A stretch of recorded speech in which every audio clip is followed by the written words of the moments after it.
Hey, it's Jasmine. Welcome back to my channel. This is another episode of Realty with Reddit, where we talk about real things happening in the real estate industry on Reddit. Let's get into this next story. Are younger generations priced out of ever owning a home? With today's market and an average salary, I can't imagine anyone being able to ever purchase their first home. I make $87,000 a year, I have no debt, and rent an apartment in a large city for $1,500 a month. I also pay some of my mom's bills so that she can stay in her home. I don't ever see myself being able to own a home myself that will get me anywhere near the square footage I need for a mortgage price, let alone being able to save 20% in an ideal world.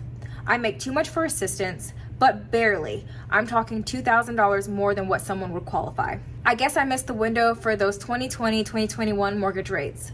There are definitely pluses to renting as far as maintenance goes and repair costs, but a basement, garage, and yard are definitely all wants and not necessarily needs. I suppose this is just a rant. Thanks for reading.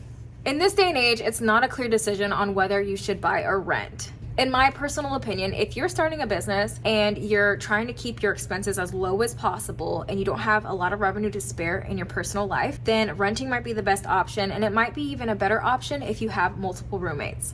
Also, if you're moving around a lot in a corporate job and you're not sure where you're going to be long term, it might not be the best option to purchase a home just yet. However, I will say that individuals who own a home have on average a net worth difference of about $250,000 versus people who are just renting.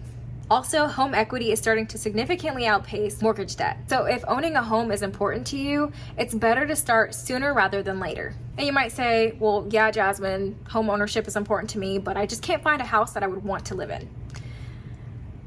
That's fair. Especially if you're in a single income household, there might not be a lot of options for you. But I will say, if you have the flexibility, if you don't necessarily have the responsibility of a child, if you're a single person, you have a lot of flexibility as far as starting somewhere small. I know that kind of defeats the purpose of, oh, I want a yard and I want a garage and this and that.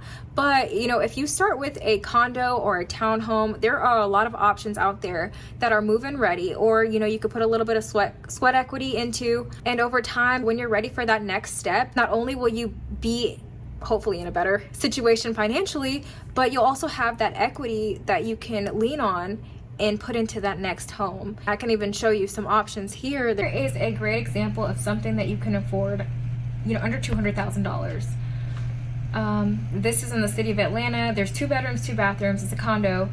Yes, it might not have the square footage, but it's a good start. There's a concierge, and there's parking available. And you can even put in that sweat equity into renovating the kitchen, maybe changing some appliances, and that can give you a little bit of appreciation. But overall, it's move-in ready, and for a few years it might be okay for a single person.